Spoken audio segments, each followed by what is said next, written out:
Germany's Chancellor Angela Merkel paid tribute in Moscow on Sunday to the tens of millions of Soviet soldiers who lost their lives during World War II.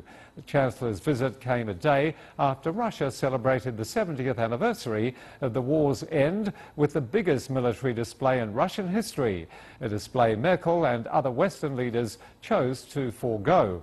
Her appearance at the Kremlin is being viewed as a balancing act between respect and diplomacy.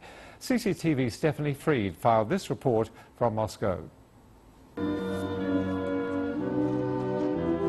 Laying a wreath at the Kremlin's Tomb of the Unknown Soldier was a necessary gesture for Angela Merkel. As the German leader put it, it was an acknowledgement of Germany's responsibility for the millions of Soviets who died during World War II. But that was as far as Europe's most powerful leader was willing to go.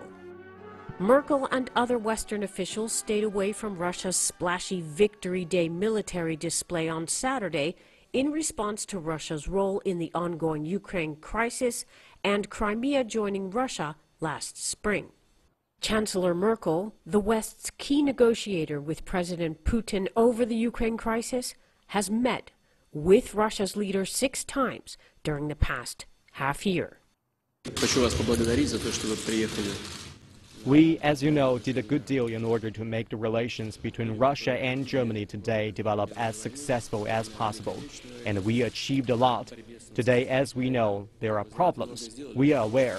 The quicker these problems stop affecting our relations, the better. We will be striving for this.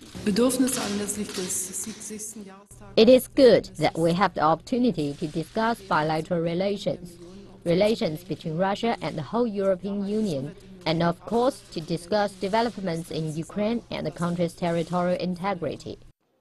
Russians participating in a smattering of Victory Day commemorations outside the Kremlin walls Sunday had little regard for the German Chancellor's visit or the West at large.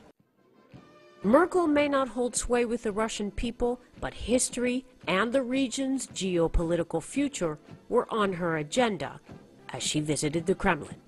The Chancellor's visit was an overture, but as long as she is the West's key negotiator with Russia's president over the Ukraine crisis, she is obliged to keep a foot in the door as long as that crisis is ongoing.